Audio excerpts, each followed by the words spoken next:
Edward కొంచెం ముందుకు వెళ్ళగానే రెండు నిప్పుకోళ్లు అవే ఆస్ట్రిచ్ పక్షులు కనిపిస్తాయి. వాటి నోటిలో ద్రాక్ష గుత్తులు ఉంటాయి. వాటిని అందుకోవడానికి ఎడ్వర్డ్ ప్రయత్నిస్తూ ఫస్ట్ టైం తన రెండు కాళ్ళ మీద నిలబడడం నేర్చుకుంటాడు.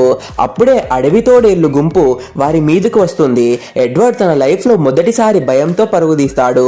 మొదట వెనక్కి పరిగెత్తిన ఆ నిప్పుకోళ్లను చూసి స్ట్రేట్ గా వేగంగా పరిగెత్తడం స్టార్ట్ చేస్తాడు. తను ఒక చెయ్యి బాలేదని బాధపడకుండా రెండు కాళ్లతో వేగంగా పరిగెత్తగలనని ఎడ్వర్డ్ చాలా హ్యాపీగా ఫీల్ అవుతాడు. మిగిలిన కోతులు కూడా అతన్ని చూసి షాక్ అవుతాయి. పరిగెత్తే క్రమంలో ఎడ్వర్డ్ ముందుకి పెద్ద ఖడ్గమృగాలు గుంపు వస్తుంది. ఎడ్వర్డ్ ప్రమాదంలో ఉన్నాడని గమనించిన కోతుల రాజు సీముల్ తన ప్రాణాలకు తెగించి కొడుకును కాపాడుతాడు.